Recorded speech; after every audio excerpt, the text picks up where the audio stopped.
बात कर रहे थे नाउन के बारे में। किसके बारे में? नाउन। क्या बोलते हैं नाउन को हिंदी में? संज्ञा। क्या होती है संज्ञा? कौन बताएगा? What is noun? बताओ, व्हाट इज नाउन? अभी बताया था आपने मुझे। Person, place, animal or thing. A noun is the name of a person, place or thing. That means noun का आ जाओ। नाउन का मतलब होता है किसी को नाम दे देना, ठीक है? कैसे किसको नाम दे देना? किसी व्यक्ति को, किसी वस्तु को या फिर किसी स्थान को। अगर सोचो, अगर सभी स्थानों का नाम बुलंदशहर होता, मैं जहाँ से आई हूँ, मैं गाजियाबाद से आई हूँ, उसको भी बुलंदशहर कहते, इसको भी बुलंदशहर कहते, करतारपुर भी बुलंदशहर, वो भी बुलंदशहर। तो फिर तब हम क्या करते? नहीं डिफ्रेंशिएट कर पाते ना कि ये इसका ये नाम है, इसका ये नाम है। अगर सारे लोगों का नाम राम होता तो आप डिफ्रेंशिएट नहीं कर पाते ना। तो इसलिए किसी को नाम देने का मतलब ये है कि हम उसको क्लासीफाई कर पाए, उसको हम डिफ्रेंशिएट कर पाए कि ये क्या है, ये क्या है। इसलिए नाउन का क्या काम होता है? किसी को नाम दे देना। किसको नाम दे देना? किसी व्यक्ति को, किसी स्थान को या फिर किसी वस्तु को। अच्छा, अब आओ प्रोनाउन क्या होता है बताइए। प्रोनाउन जिसको हिंदी में सर्वनाम भी कहते हैं। क्या होता है सर्वनाम? हिंदी में बता दो, कोई बात नहीं। सिरम बेटा सिरम, क्या होता है सर्वनाम? अच्छा, जो मैं आपसे पूछ रही हूँ नाउन क्या होता है, प्रोनाउन क्या होता है, एडजेक्टिव क्या है, वर्ब क्या है, ये सब चीजें हैं क्या है ये चीजें? ये सब चीजें जो ग्रामर में होती हैं इनको पार्ट्स ऑफ स्पीच बोला जाता है। क्या बोला जाता है? Parts of speech. So today we will study about parts of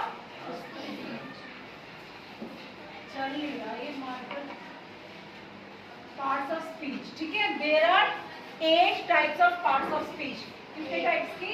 8. First is your noun. Second is your pronoun. Third one is your verb. Fourth one is your adverb. Fifth one is your adjective. Sixth is your preposition. Seventh is your conjunction. And the last one is your interjection. इसको हम brief में पढ़ेंगे, फिर उसके बाद detail में next class में पढ़ूंगी, ठीक है? बताएंगे आपको नेक्स्ट क्लास। नाउन क्या होता है? नाउन आपको सबको पता है क्या? किसी को नाम दे देना, किसी व्यक्ति को, किसी वस्तु को या फिर किसी स्थान को। सर्वनाम क्या होता है? सर्वनाम का मतलब just look at the word. ये सेंटेंसेस देखो। Ram is my friend. Ram lives near my house. Ram is 13 years old. ये हम बार राम लिख रहे हैं। अच्छा लग रहा है ये सुनने में? हर बारी में राम मेरा बहुत अच्छा दोस्त है, राम मेरे घर के पास रहता है, राम इतने साल का है, राम बहुत इंटेलिजेंट है, राम अच्छा नहीं लग रहा ना? तो हम राम की जगह इसको रिप्लेस करके हम कौन सा वर्ड लगा सकते हैं? इसको ही, क्योंकि लड़का है तो ही लगा दिया, लड़की होगी तो क्या लगा दिया? तो हमने राम की जगह लगा दिया ही। तो राम हमारा क्या था? नाउन है ना, किसी व्यक्ति का नाम है, दिस इज अवर नाउन। और हमने इसकी जगह ही लगा दिया तो ये हमारा है प्रोनाउन। क्या है? प्रोनाउन। सिंपल सी डेफिनेशन यहीं से बन के आ गई कि जो the words which are used in place of a noun is called pronoun. ऐसे शब्द जो नाउन की जगह पे प्रयोग किए जाते हैं, नाउन की जगह पे हमने प्रयोग किया ही, तो वो हमारा क्या बन गया? प्रोनाउन। समझ में आ गया नाउन और प्रोनाउन? अब आ जाओ वर्ब पे। वर्ब का मतलब होता है क्रिया। कोई भी काम हम करते हैं, किसी भी काम के करने को क्या बोला जाता है? क्रिया। एक्शन वर्ड्स है ना, वो क्रिया होती है। जैसे she is dancing, she is running, she is writing, ये सब क्या है? क्रिया। मैं आपको पढ़ा रही हूँ, आई एम टीचिंग यू और you people are listening to me that ये क्या हो रही है? क्रिया हो रही है। So, कुछ काम हो रहा है ना, किसी भी काम के होने को क्या बोला जाता है? क्रिया। अब नेक्स्ट आ जाओ वर्ब। वर्ब क्या? एडवर्ब। एडवर्ब में दिया ना एडवर्ब, यहीं से समझ में आ रहा है कि वर्ब में कुछ ऐड कर देना। वर्ब का मतलब सबको पता है क्या होता है? वर्ब का मतलब होता है क्रिया, किसी भी काम को पर कैसे करना। कोई काम हो रहा है पर वो कैसे हो रहा है, वो ये लिख रही है, शी इज राइटिंग, वो काम कर रही है, ये क्या होगी? क्रिया होगी ना। तो वो कैसे लिख रही है? She is writing very slowly, ठीक है, वो धीरे लिख रही है। कैसे लिख रही है? स्लोली। ही रन्स फास्ट, वो कैसे भाग रहा है? अगर हम बोलेंगे ही रन्स, वो क्या है? वर्ब है, पर हाउ ही रन्स फास्ट, वो क्या है? तेज। तो वो क्या एडवर्ब है कि क्रिया विशेषण कहते हैं इसको, ठीक है। क्या बोलते हैं? एडजेक्टिव का मतलब होता है क्वालिटी। जब हम किसी की क्वालिटी बताते हैं, किसी की विशेषता बताते हैं, इसको हिंदी में बोलते हैं विशेषण। जब किसी की विशेषता बताई जाती है तो उसको क्या बोलते हैं? विशेषण। और इंग्लिश में बोलते हैं एडजेक्टिव। जैसे शी हैज लॉन्ग हेयर, उसके लंबे बाल हैं। Radha has very beautiful eyes, Radha की बहुत सुंदर आंखें हैं। तो क्या क्वालिटी बता रही है? आंखों की क्वालिटी बता रही है, बालों की क्वालिटी बता रही है कि लंबे हैं। तो जो किसी चीज मतलब नाउन की या प्रोनाउन की विशेषता बताते हैं तो उसको क्या बोलते हैं? एडजेक्टिव, हिंदी में विशेषण। समझ में आ गया? Now come to preposition. Preposition का मतलब होता है जब किसी में रिलेशन बताया जाता है, जैसे this is a duster. Duster कहाँ पड़ा है? दोनों में रिलेशन है ना। कहाँ पड़ा? The duster is lying on the table, ठीक है। यहाँ पे बिल्ली बैठी है आपकी टेबल पे, सपोज। तो the cat is sitting under the table के नीचे बैठी है। जो फैन है वो मेरे सिर के ऊपर है। The fan is above my head, मेरे ऊपर है। रिलेशन है ना।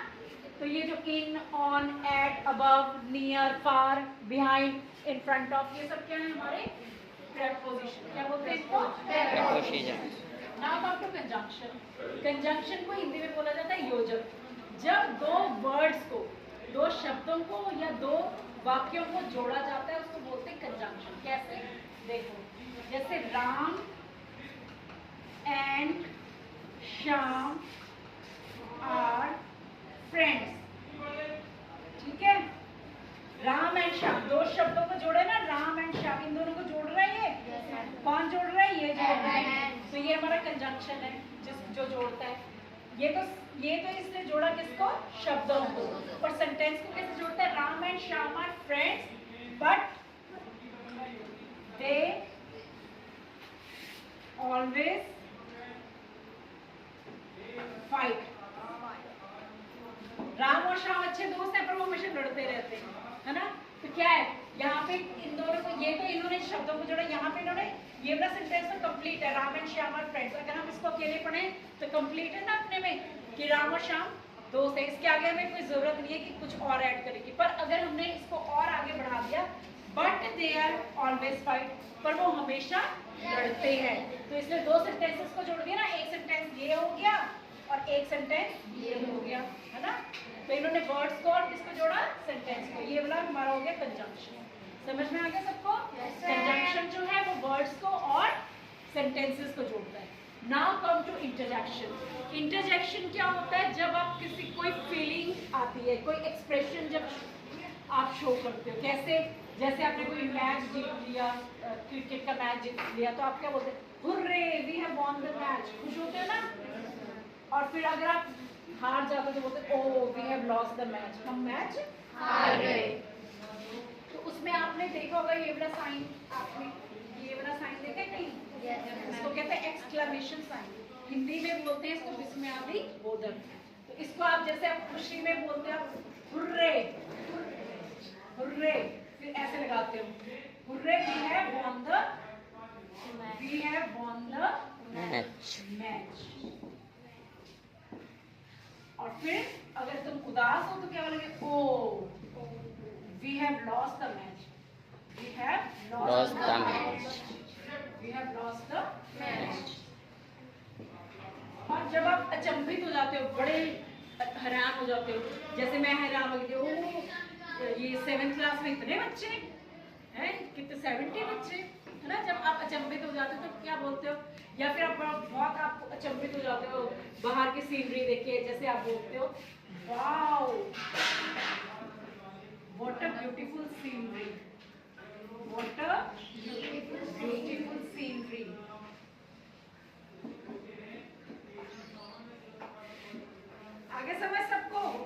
कितनी तरह के 8 पार्ट्स ऑफ स्पीच होती हैं? 8। कौन कौन सी होती हैं?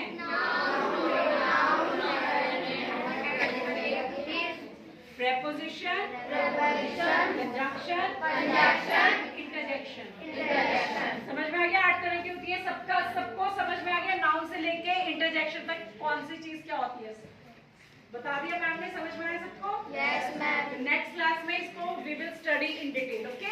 Yes, ma'am. Okay fine, thank you.